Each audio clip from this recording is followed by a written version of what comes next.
Olá, amigos do programa Pirapemas é Ação. Olá, você do Jornal Central de Notícias e das TVs que tem parceria com o nosso programa. Hoje, 18 de julho, Dia Internacional de Nelson Mandela.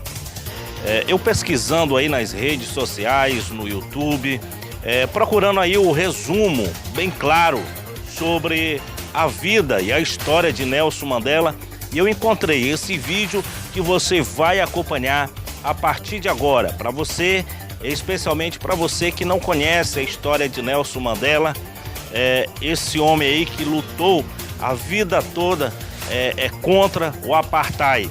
Você vai conhecer a história de Nelson Mandela a partir de agora, hoje, 18 de julho, Dia Internacional de Nelson Mandela. Acompanhe aqui no programa Pirapemas em Ação. A África do Sul tem uma das mais estáveis democracias de toda a África. É também um dos poucos países do continente que não sofreram golpes de Estado. Essa é, no entanto, uma estabilidade relativa. Por muito tempo, sul-africanos viveram sob um dos mais longos e rígidos regimes de segregação racial do mundo. Para entender como isso foi possível, é preciso recuar 70 anos no tempo até 1948, quando foi instituído o apartheid. Apartheid significa segregação em africâner, uma língua de origem holandesa. No caso da África do Sul, significou a segregação de todos os que não fossem brancos. Esse regime racista começou a ser implementado oficialmente no país a partir de 1948. O Partido Nacional venceu a eleição daquele ano. Era um partido formado por homens brancos, descendentes de imigrantes europeus, no sul do continente africano, que eram minoria no país, apenas 20% da população da época. Os negros e mestiços não tinham direito a voto.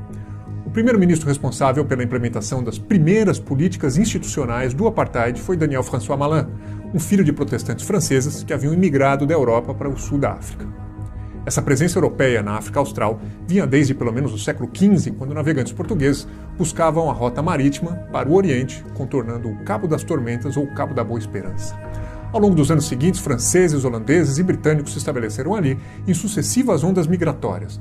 O Reino Unido incorporou a África do Sul aos domínios da coroa em 1806. A independência só viria em 1909 e a soberania total em 1931.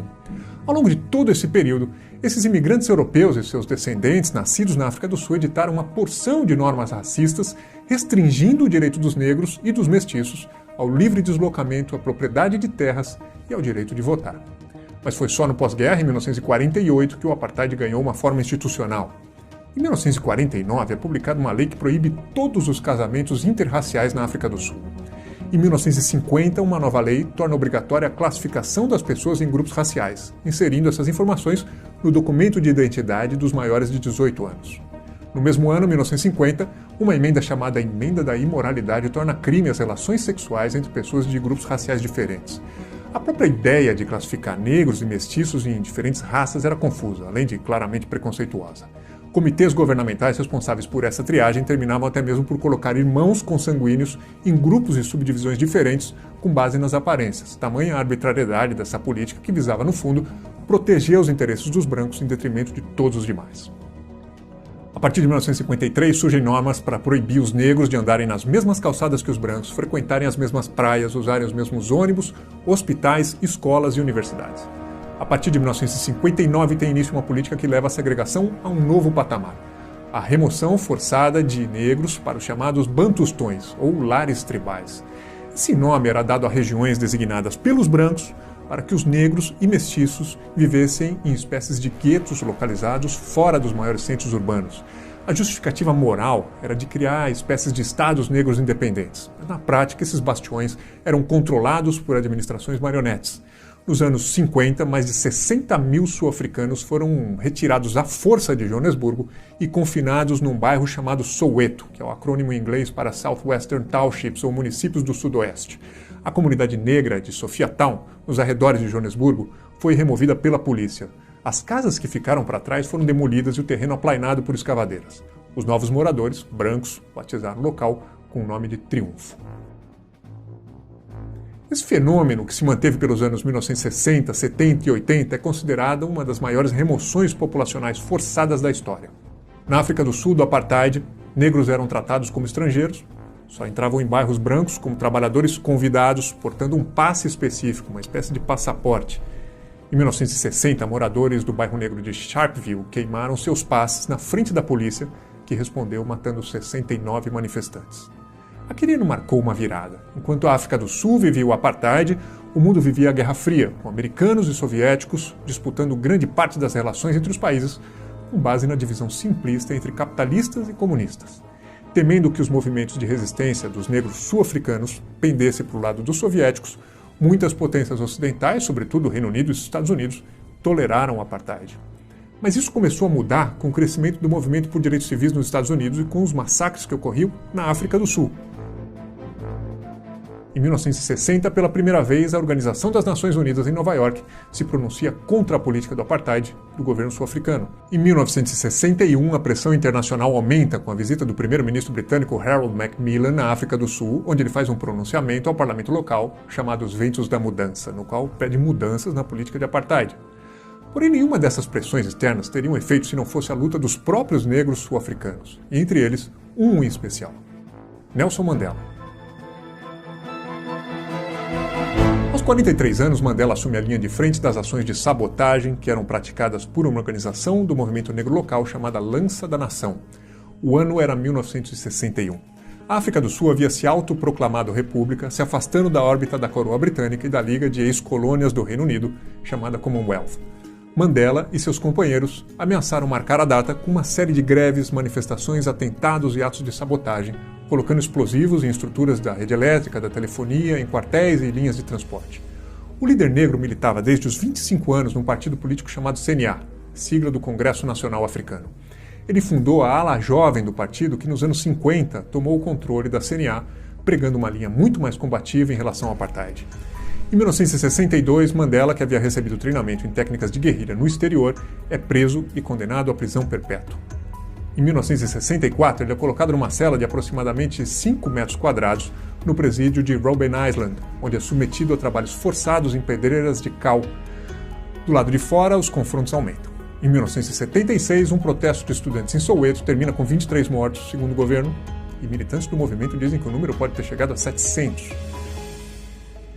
É nesse contexto que Mandela permanece detido 18 anos em Robben Island, até 1982. Em seguida, ele passa por outros presídios do país.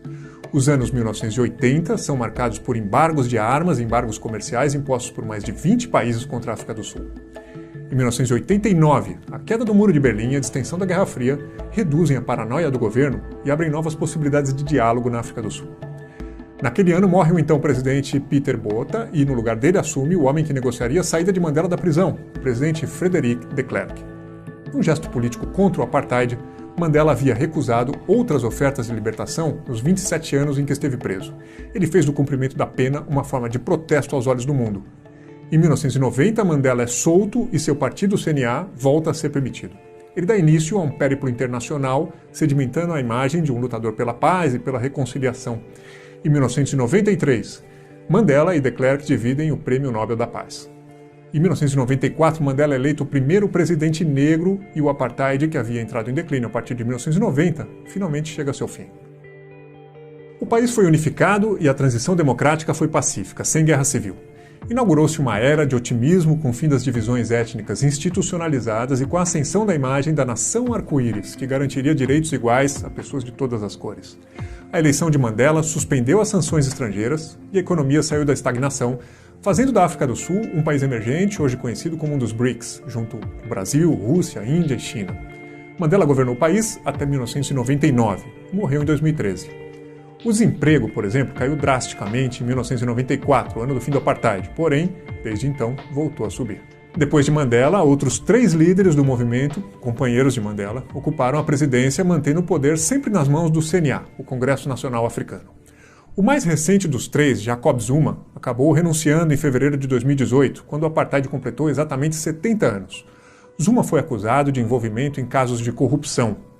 A história revolucionária do CNA, o partido de Mandela, passou desde então a se fundir com acusações de desvios de recursos e outros crimes.